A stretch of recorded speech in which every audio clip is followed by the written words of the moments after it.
studies do not need the lack of disease.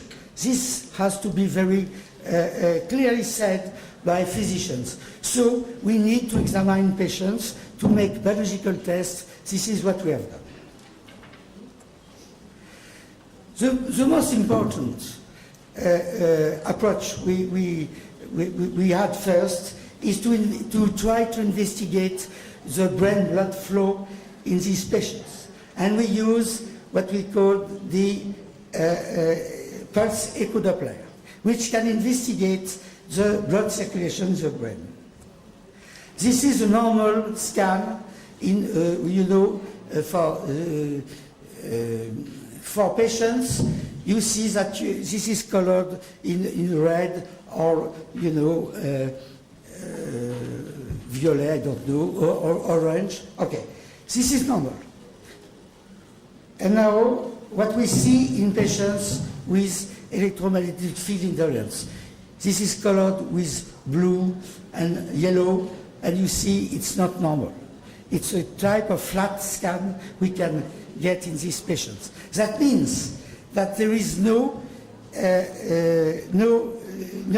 echo pulsations. There is a lack of pulsation, a defect in echo pulsatility. And this is due to a lack of blood circulation in the brain. But not in all the brain, in some part of the brain.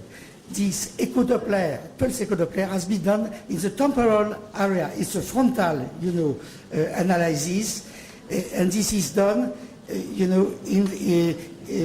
the middle of the scan. This corresponds to the limbic area, and which is in the internal side of the temporal lobes. Okay, but it is not enough. We should have biological markers. It is what we have done in this preliminary investigation. You know that many patients have a deficiency in vitamin D. This is not, as usually found. Some patients, about 30 patients, has, between 0 and 5 units of circulating vitamin D in the blood. So that means it's a very, very important depression in vitamin D. And we don't know. We have no explanation of this depression of vitamin D because patients are exposed to the sunlight normally, so there is probably an absorption defect of vitamin D or a problem of metabolism of vitamin D. We don't know, but this is a clear evidence. As Ernesto said, we have chaperone protein in the blood. In almost 50% of the patients, we have a depression we have an increase in HSP25 or HSP70 in the blood. This is a very important biomarker. O-myelin. You know that myelin is a substance which is involved in the white substance in the brain. We found O-myelin in the blood in such patients. We don't know why, but this is a very important discovery. In 25% of the patients, there is O-myelin in the blood. The protein S100B is, which is associated with an opening of the brain-blood barrier, is increased in about 10% of the patient. Histaminemia is increased in 40% of the patients. So, we have now biomarkers which are reproducible, so we can make an objective diagnosis in such a patients. And melatonin in urine is depressed in 30% of the patients. So, we are now publishing these papers, these results, in many papers now. So, physicians should make a differential diagnosis. This is very important. So I don't want to detail that, but this is very important. So we did also what we call a stimulating test. That means that we put the patient in a type of anechoic chamber. That means that we analyze the direct effect of electromagnetic field on the patient, which with analysis of the clinical symptoms and biological symptoms. I have not enough time to detail that, but we found a good correlation with the electromagnetic field and the appearance of the disease. So now, to make a diagnosis is the first step. To understand the disease is also a second step. But to treat the patients is the most important we have to do when we are a physician. We can speak, but it's not enough.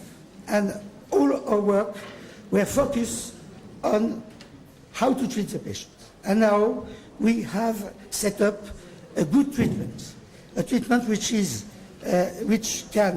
is a program treatment, it's a prospective treatment in the framework of a research phase 1-2 approach.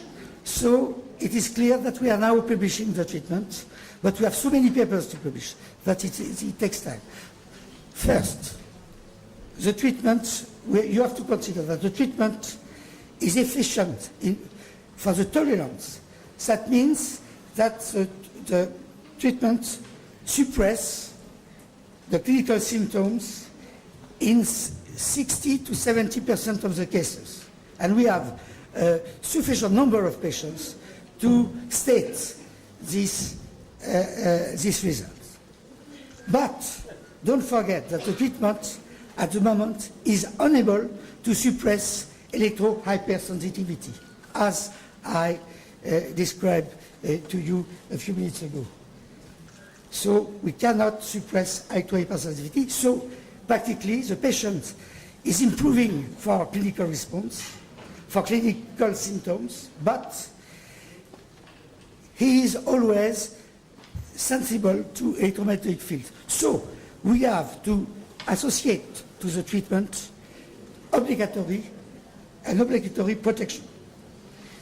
This is very important to consider. So the treatment is based on antihistaminics, anti-free radicals, antioxidants, and inflammatory drugs, and CNS tonics. So I could detail this type of treatment if you ask me some questions. But this treatment is not done, by chance. What we do is science-based medicine. That means we need tests and understand for each patient the treatment we have to do to treat the disease. And we have to understand now the pathophysiology of the disease. So there is an opening of the brain-blood barrier.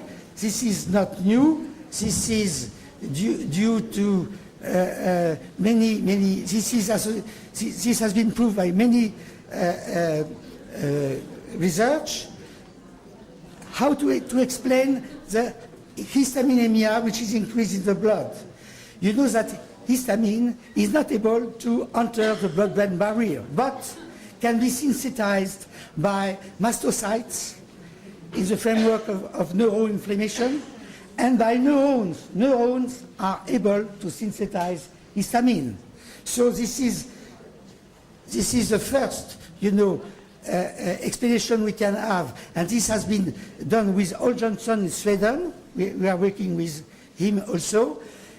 The interpretation is that there is a stress, electromagnetic stress, which induces neuroinflammation with mastocytes and a liberation of histamine in the blood. These are very new. This discovery is very important. And now we have, if you analyze what we have found, we have lesion in the brain and hypoperfusion of the brain, so induction of inflammation, induction of oxidative stress, so inflammation can release histaminemia in the blood, induce oxidative stress, and you have the dysfunction of the blood-brain barrier. So we understood clearly now at the physiopathological setting what is the mechanism of this disease. So, which is very important now to consider, is that for MCS, we have exactly the same type of disease.